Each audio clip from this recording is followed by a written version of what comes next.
Good evening. I'm Sister Catherine Ryan from Maryville Academy. Our guest this evening is Nina Alaprandi, our Director of Family Services at Maryville. Tonight you are watching Maryville Cares. This is an interactive live show on CAN TV 21, and we're also streaming on cantv.org/hotline. The next 25 minutes, you'll have a chance to learn more about ways that parents, grandparents, other caretakers who are watching can discover more about the developmental phases and stages of our children, and then talk about ways to nurture and guide our children through these years, and some specific emphasis on some summer opportunities for you as parents, grandparents, caretakers, and some opportunities for your children. So, Nina, we're delighted that you're here. Thank you, Sister.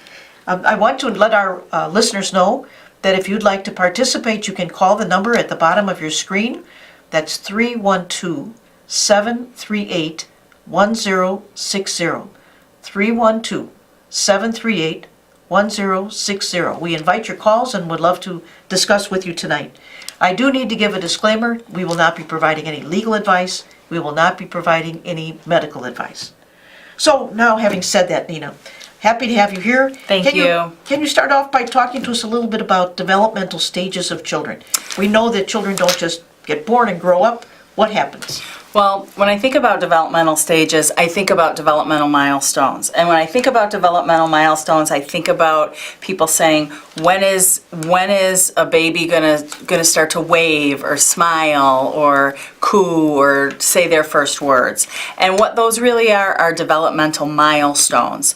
And developmental milestones are really divided by categories and by ages. So for every certain number of months, there are certain milestones children should be accomplishing.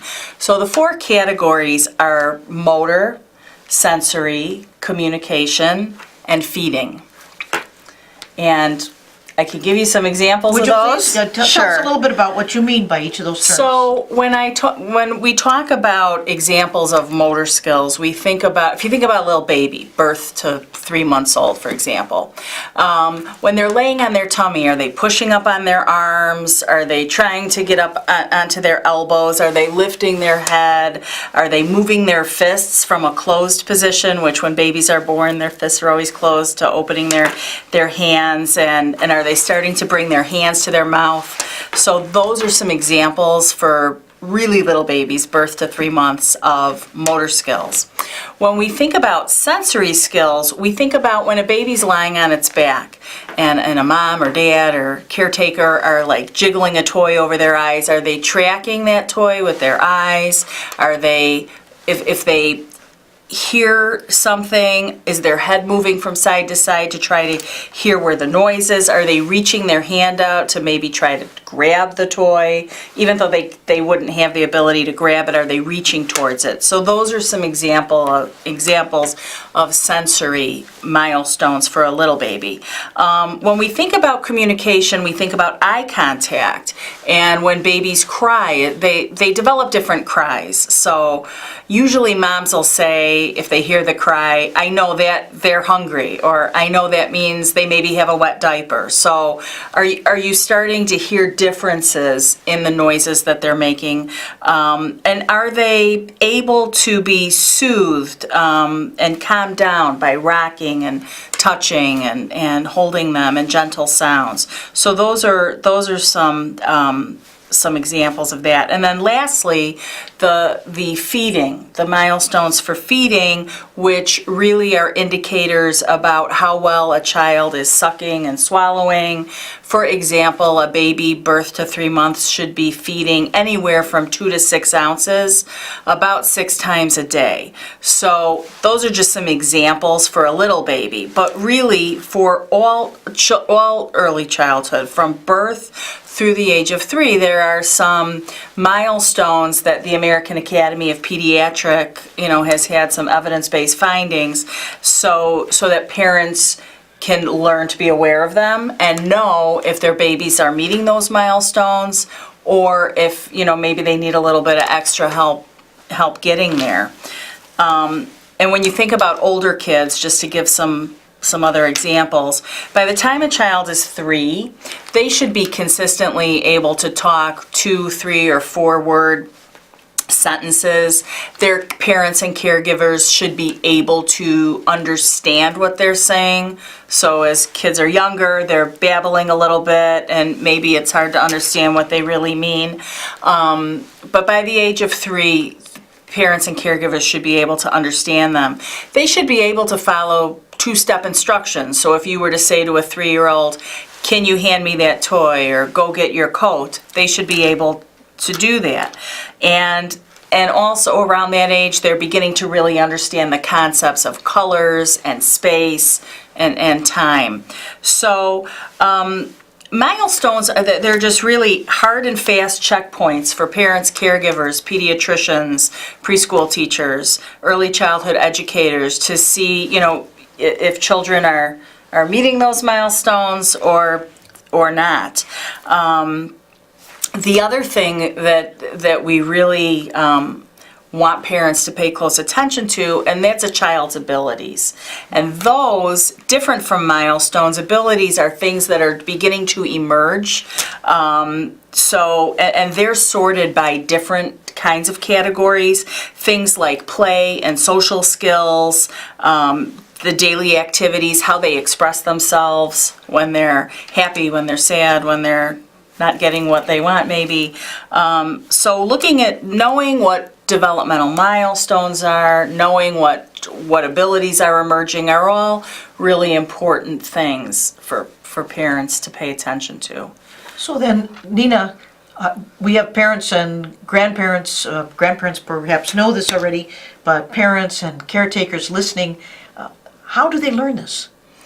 Well, a lot of parents and grandparents have learned because generations before them have modeled for them how to do that. But we all know that family structures and constellations and support systems look very different today than they did in the past. So, parents can learn things from, if they're engaged with different play groups or parenting groups in neighborhoods. There's also 2 really great websites. One is www.0to3.org, and my personal favorite is, and we at Maryville do a lot of work out of the Crisis Nursery with the Pathways organization. Their website is www.pathways.org. And what I like best about the Pathways website, a couple really great things. So one is they have on the website from birth through at least 2, they have various videotapes and a whole section for parents where you can click on it and say, this is what a typical 1-month-old, looks like they're doing. Mm-hmm. This is what a typical 6-month-old, and you see the same child over the course of a couple of years. Then they'll also show you in those same videos side-by-side pictures of what an atypical child would look like. So if there's a child that's not meeting their developmental milestone for that age group, whether it's a feeding issue, a motor issue, a sensory issue, or a communication issue, you can actually see a video to see some of the things that your own baby might be exhibiting. So you get those side by side, a lot of tutorials. The other thing is they have lots of samples of ways to play with your children. So I don't know, I have 2 children, Sister Kathy, and they're much older now, but when they were babies, I remember being told that tummy time was a really important thing to do for children. And my kids did not like tummy time, so I would put them on their tummy and they would cry, and then what did I do? Because I felt horrible, they were crying. I'd pick them up and, be patting them and holding them. And in the Crisis Nursery, I see this too. We have a lot of wonderful volunteers that come to help us out with our kids. And so we talk about, we really want to do some tummy time here. Our staff are there and we're trying to engage and play on the floor.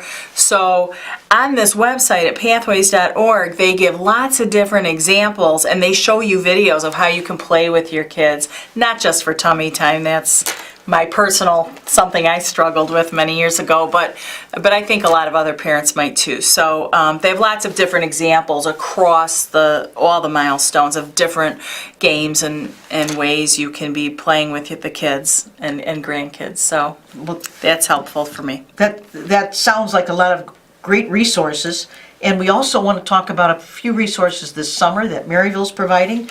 Could you tell us about some parenting classes? Sure. So at the Augustus Tolton Peace Center, which is located at 5645 West Lake Street in Chicago, we're doing several different things to engage parents and to provide some parent education. So one of the first things we're doing is we're hosting parent cafes, and parent cafes are times where parents with children of all ages can come together and have some meaningful conversations that are generated and by the person who's moderating the cafe. They're from 5:30 to 7:30 at night. So when families come, we feed everybody dinner.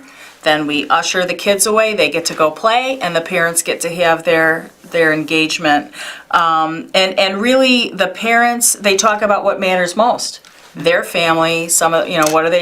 What are their challenges, and many different topics that we generate to help strengthen families. So that is happening, and that's happening in July and August, and we have our last one in June is tomorrow night. So we will, on our website in the next day or two, have the dates of these parent cafes posted. And I'm showing the website right now for our viewers so that they can see that.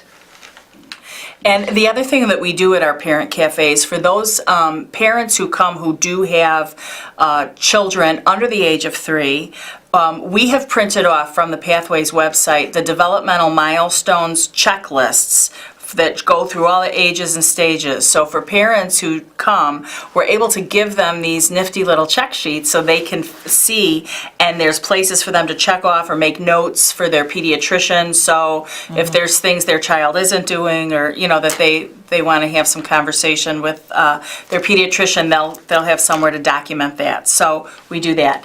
The other things that we have going on this summer at the Tolton Center, and we're really excited. On July the 26th at 10 o'clock a.m., we are going to be presenting safe sleeping and protecting your child from risk. So anyone's welcome, parents, grandparents, aunts, uncles, caregivers. We're thinking it's going to be about a 2 to 2.5 hour time together. And again, we'll have the specifics of the date and a phone number to call if you have questions up on our website. You just may need to give us a day or two to get it there. We just solidified that date this morning. And lastly, at the Tolton Center this summer in August, on 4 Fridays in the month of August, starting on the 10th, we're going to be addressing domestic violence and the effects on the family. So again, anyone is welcome. You can call and learn a little bit more about what our curriculum is if you have any questions. And that's going to be happening from 1 p.m. to 3 p.m. for 4 weeks. One more time, I'm going to show that website for all of our viewers, just in case you want to check the schedule. As Nina just said, it will be up on there on the website within a few days, all the dates and the times and the location. And now I do want to remind you that you're watching Maryville Cares on CAN TV 21 and also cantv.org/hotline. So you can be viewing on television or over the internet. And this evening's discussion with Nina Aliprandi is about care and guidance of our children in their early years, and in a few moments we're going to get into children as they've grown more. But Nina, you mentioned our crisis nursery, and I think it would be important to let viewers know about this resource in the event that they would need it. So our crisis nursery is on the northwest side of Chicago, and basically any family, by any definition of their own crisis, whether it's joblessness, homelessness, domestic violence, they're just struggling with raising their young children. This is a program that is really geared towards families with children birth through 6. They may also have older children, but the Crisis Nursery focuses on those younger years. But the families can call us, and they'll get a family advocate on the other end of the line who will begin to listen to some of the challenges or questions that they may be having, some of the things they're struggling with, and depending on what that is, they'll determine how they could help. So the Crisis Nursery has the ability to take children under the age of 6 physically into the nursery for where the children can come and stay with us for a day or 2 or 3 while their family is navigating whatever that crisis is, and we'll take care of them in a very warm and friendly, nurturing environment. And other times families just really need someone to hear them out. They need resources and referrals in the communities in which they come from. So they will get that also. The staff from the Crisis Nursery help us out. You just heard us talking about all the parent engagement and parent education that we have going on over at the Augustus Tolton Peace Center. And so the Crisis Nursery staff help us out. They help present a lot of those activities that we have going on with parents. They help watch the children while the parents are engaged in those activities. And we do a lot of coaching with parents out of the Crisis Nursery, really, that has to do with self-care, because we all know if parents don't take care of themselves, and if the grandparents and the caregivers aren't taking good care of themselves, they're really not going to be at their best to take care for these children. And when you think about some of the things we were discussing about developmental milestones and ages and stages of kids, and many kids grow up fine meeting those, others don't. It really is the parents and caregivers and the grandparents that really need to be attuned to what those are supposed to look like. And although we know that children all develop at their own pace, because these milestones are pretty concrete, within a few months, a little bit of wiggle room, kids should be doing what the American Academy of Pediatrics says they should be doing. So it's really up to those parents and caregivers at that young age to be having the self-care of themselves so they can be paying so much attention and be so engaged with the children. So if those kids do need a little bit of help, early intervention and early detection, let me reverse that. Early detection is what's going to drive early intervention. And it's just so important. We can't stress enough. So That's true. And I want to assure our parents and caretakers we also care about our children as they get past the age of 6 and they're beginning to move into grade school and later into high school. So we'd like to share with you a few opportunities for sports this summer in the Austin community. And I'm going to put our flyer up here while Nina talks about this so that you can look at some of the details, and then we'll come back to, of course, your picture, Nina, as you're speaking. But we have an open gym program starting on June 26th. actually tomorrow, and we're so excited about this. So everybody at home, get your pen and paper out. If you have a family member a child who might be a great candidate for this, you can, get down the details so that they can come join us. Or maybe you have a neighbor, somebody. But we have open gym starting at Purcell Hall, and that's at 4300 West Washington Boulevard. And that starts tomorrow, and it's going to be open Monday through Friday. And the younger kids, the 3rd through 8th graders, will be, I'm looking at my notes here because I don't want to say the wrong times, 10 a.m. to 12:30 p.m. Open gym. They don't have to call. When they come in, we're going to ask them to sign a sheet so we know who's with us, but they can just show up. And then in the afternoon, we're going to have the high school kids, incoming freshmen through senior year from 1:30 p.m. to 4 p.m. So we'll have basketball and jump rope and hula hoops and lots of fun activities for the kids. This is all in collaboration with St. Martin de Porres Parish, and it's under the umbrella of Maryville CYO. So please have your kids come out and join us. It's going to be a great time and be really good, healthy activity.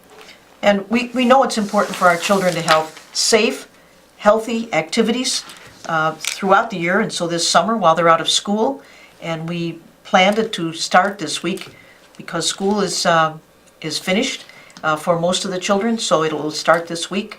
And please consider, if you don't have a sports program or other activities for your children on these days, that your child is welcome to come. And Nina just gave you the age groups: the younger children in the morning, 10 to 12:30, and the high school children in the afternoon from, Nina, can you tell us that time again? That's The afternoon time is from 1:30 to 4. That's for incoming freshmen through senior year. Now, what about Saturdays? We also have a program on Saturdays. Nina, would you like to talk about that? We do. We have, for 5 Saturdays, starting July 7th, we have a basketball skills camp. That is for school-age boys and girls, 3rd through 8th grade. And this is going to be held at Christ the King High School, which is located at 5088 West Jackson Boulevard. And so this is going to be a curriculum-based program geared towards improving basketball skill levels. And we've got some wonderful coaches who are going to be helping us out. And we're really, really looking forward to joining with the young people this summer. And we know how important it is for our young people to have these opportunities with adults present to guide them and look after them, structure the activities somewhat. So this basketball camp is going to be a great opportunity for these young folks, 3rd grade through 8th grade, to be developing some more of their skills in basketball. And the basketball camps do require registration because it's skill-based instruction. We want to make sure that we have enough staff, enough coaches on hand for all the kids. So for that, and again, in the next day or two, we'll have all this information up on our website. And as Sister Kathy is showing the slide right now, so the contact information is there. But that we do ask that kids get registered for, where the open gyms, which are happening at Purcell Hall, young people can just show up. So what's on the screen now is the Saturday basketball clinics, and you can register your child on the first day, which is the July 7th date, by coming at what time, Nina? Is that about... That starts at 9 a.m. and it runs through noon. So you can come a little early for that, 8:30, and register your child. That's on Saturdays. And then just one more chance to show you the program Monday through Friday, open gym, so it's not just basketball, all kinds of activities. Is that right, Nina? It is. We've got all sorts of games and jump ropes and hula hoops and volleyballs and some books. So we will have the gym open with a variety of activities for the young people, both boys and girls. So looking forward to it. And one more piece of information that may be helpful to you is that throughout the year, Maryville operates, runs, directs, promotes after-school sports, and you can find out more information on our website. So Nina, I want to thank you for being with us this evening. Thank you, and Sister. for sharing all this information about our children. I want to thank all of our viewers for being present tonight. I'm Sister Catherine Ryan from Maryville Academy. Our guest has been Nina Elaprandi, Director of Family Services at Maryville. And if you need more information, you can contact us at Maryville through our website. I can give you one more chance to see the website. And we thank you for being with us this evening, and have a safe summer.